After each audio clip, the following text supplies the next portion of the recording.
Hello YouTube, it's Lion here with Hobbies of a Man once again, and today we are talking about Kaiju number 8 once again. Now, I hope everyone is having a lovely Saturday morning and that you guys enjoy this time we spend going over this week's chapter.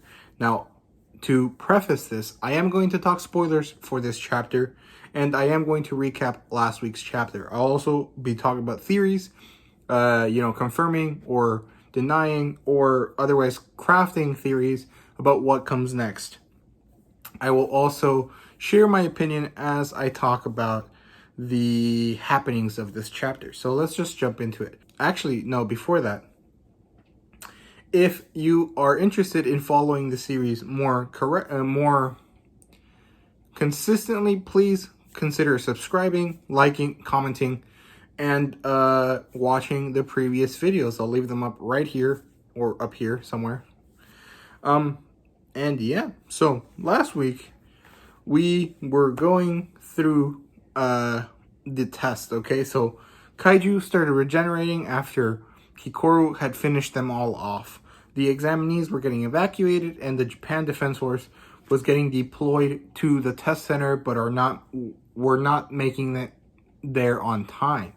Kikoru was preparing to die as the Kaiju was batting her around, and she was deeply, gravely injured. As she was preparing to die, she was getting flashbacks to her time as a child and the relationship she had with her dad. The huge amount of pressure that was put on her shoulders to become the shining light of Japan, the new hope for Japan, I guess. We got a lot of explanations of her life. Kafka finally reaches her at the very end of the volume, or of the chapter, and stands in front of her, protecting her from the Kaiju. And he says, I am here, like All Might, in his Kaiju form, right before the Kaiju attacks her. She is surprised by what's happening, and that's where that chapter ended. So, this chapter was great. Chapter 8 had 20 pages, and now we will talk spoilers. So if you don't want to listen to that, click off, pause, read the chapter, and then come back. Whatever you need to do. But yeah, wonderful, wonderful chapter. I really enjoyed it. It was rather short and not much happened in the chapter, but what did happen was freaking awesome. So it opens further back. It's a bit of a concurrent chapter with the previous one. So it's two different perspectives of the same event, and they're going in parallel, okay? So the examinees are evacuating. Two of them are, shooting at the Kaijus, yelling at the others to go away, to go hide as they provide cover fire. Then Ichikawa, or Reno, and Kafka are realizing, hey, Kikoru is all there by herself. She has saved everyone. She is there by herself, and they start to see the Kaiju regenerate. And Kafka immediately connects the dots, and he's like, oh shit, she's gonna die. But Reno is taking the time. He's kind of thinking of stuff, and he's trying to process what's gonna happen. And as he's processing that, he gets to the point that Kafka's gonna go save her. Kafka has power, and he's the only person that could possibly fight a Kaiju one-on-one. And so he realizes that he's going to go. And before he finishes talking, Kafka has already left. And so Reno basically has to chase after him. Kafka is already gone, like I said, and we cut back to the end of chapter 7, where Kafka is in front of Kikoru, standing with his fist raised, ready to deal with the Kaiju. Kikoru, rather surprised and rather angry, asks him why he's a Kaiju. She asks him if he's in league with the other Kaiju, and, in a bit of comedy, Kafka turns around, tells her, please, please, please, please, don't tell the Japan Defense Force that I'm a Kaiju, please, in a really funny kind of a comedic bit. I love the art. I love that it can be so serious and realistic, or like not realistic, but like forceful and so funny at the same time. I love that. Now, they do that. Kikoru's like, oh god, what's going on? And finally, the kaiju starts to prepare a beam on its horns, right here, and then a little beam starts happening right there. He shoots it at Kafka. Kafka looks at it, just casually deflects it, and it bounces off his freaking arm. And Kikoru's like, oh my god, what's going on? And Kafka is like, Kikoru, you need to sit back and relax. I've got this. Which was super cool. Kafka is such a great character because he has moments of such coolness, but he's really just such an awkward, funny, and like down-to-earth guy, and I really love that. And yeah, so after that, Kafka starts to charge up. You start to see lightning go through his arms and his body as he starts to charge up, and you start to see his body change as well. It seems to be growing extra limbs. It seems to be opening up parts of its body to shoot out lightning. It seems to change to fit Kafka's needs, and it's really interesting. It reminds me a lot of the Iron Man armor, that the one that's like nanobites or whatever, like the one that changes shape and provides new things as it goes, like from Infinity War. It was in the comics a lot before that, and I can't remember what it was called, but I'm talking about that one. It reminded me of that, and I was like, damn, this series pulls from a lot of different places, and I'm really interested in seeing an interview with the author at one point, with the mangaka, to see where they got their inspiration from, because we see a lot of My Hero Academia, and further on we see a bit of One Punch Man, and we also see a lot of general like superhero stuff as well as kaiju stuff, obviously. So I would really be interested in that. Anyways, back to the chapter. So he starts charging up. We cut back to the lab. We see a lab assistant who is really cute looking. I really like that style where they have like the giant glasses and you can't see their eyes, but they're all googly. I really like that type of character. We see her and she's freaking out. She calls the Japan Defense Force. She's like, hey, the power levels are spiking. They're rising and it's crazy and it's super huge. It's 9.8 fortitude. It's like epic level kaiju stuff. And we cut back to the instructor, Japan Defense Force guy. I can't remember his name. And he's like, damn, are you sure this isn't an error? Because if it's not, this will go down in history as a king level kaiju, or like Dai Kaiju, which is like, you know, Godzilla, Mothra, and Ghidorah, I think. Like the one that fights Godzilla all the time. That's like a dragon. It's like that type of level, like god level kaiju. I thought that was super cool. And it was really awesome. It had this really cool double spread of Kafka charging up his fist. And I thought it was super, super cool. And from there, the kaiju attacks Kafka. It starts to, you know, punch at Kafka, and Kafka punches back. And we still see, once again, his arms kind of opening up and like some sort of like fire come out of it. Like he's like using fire to push his punch harder or something like that.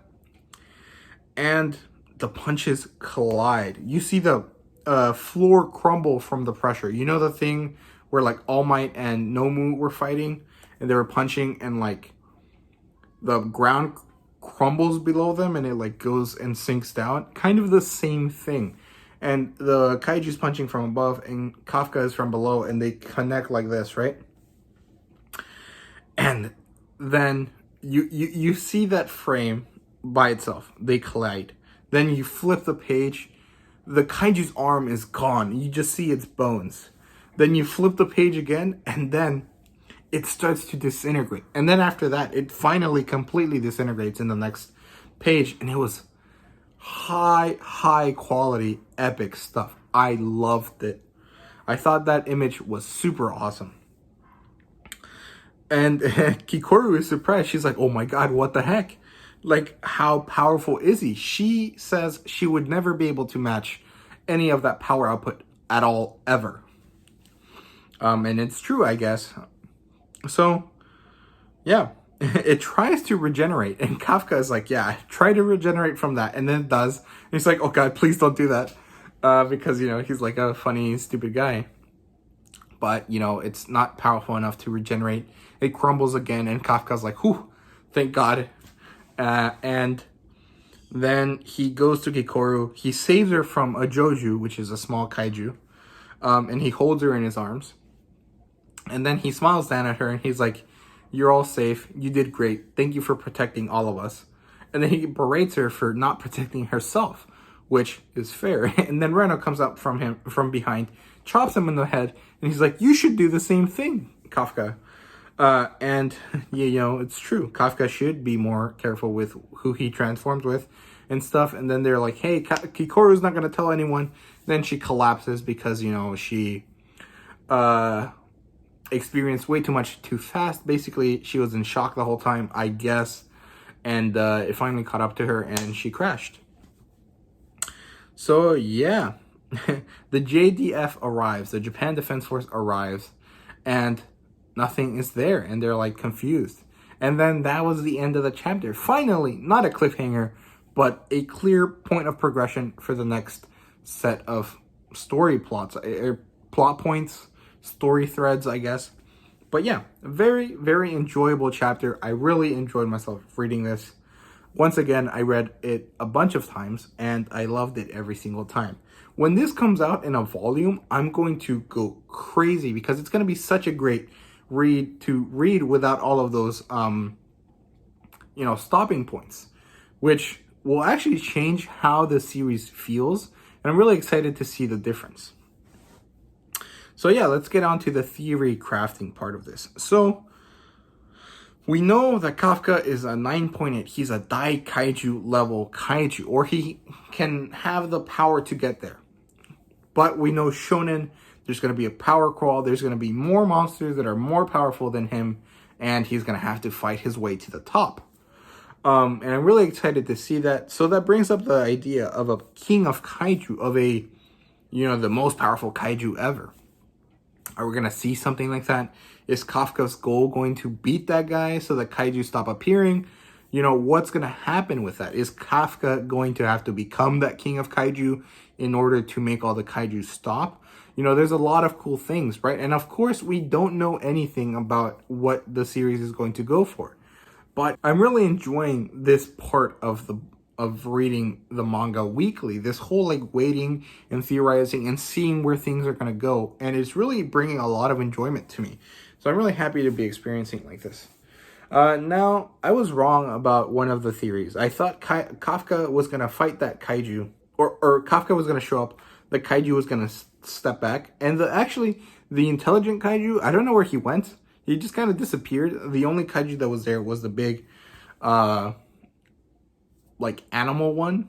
So I assume that one did leave in order to allow Kafka to kind of do his thing and to observe him. And Kafka beat the monster kaiju because the other one wanted to. I assume so. I can't remember if it got killed last, but I'm excited to see what happens with that. I assume that it's watching from afar to see how Kafka is doing.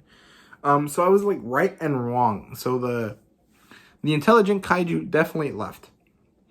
It was not trying to tip its hand. The monster kaiju though did fight Kafka, and Kafka saved Kikoru. In that sense, I was right, but I wasn't right about how it was going to happen. And yeah, so Kikoru and Kafka definitely will have a connection, unless the fact she collapsed is a good way to make her forget that Kafka is a kaiju, and that's going to be a plot point that happens where Kikoru knows something is different about Kafka but doesn't know what, and she's going to try to rediscover it on her own eventually, and then we're going to have some emotional tension between the characters of Kikoru telling Kafka how dare he be a kaiju when she's the ray of hope or whatever, and Kafka's going to be like, hey man, just because I'm a kaiju and really unwillingly doesn't mean you can't be a powerful individual, and you should be a powerful individual if you can work for it. So I'm excited to see where it goes. I don't really know anything else. I started following the artist on Twitter, or the mangaka on Twitter. Hopefully that allows me to get a little bit more information to share with all of you. So thank you guys very much for watching. I hope you guys enjoyed. Please let me know what you guys thought about this chapter and how you think the story is going to play out. I'm really excited to see and hear what everyone thinks. And yeah, thank you guys very much for watching, and see you guys later.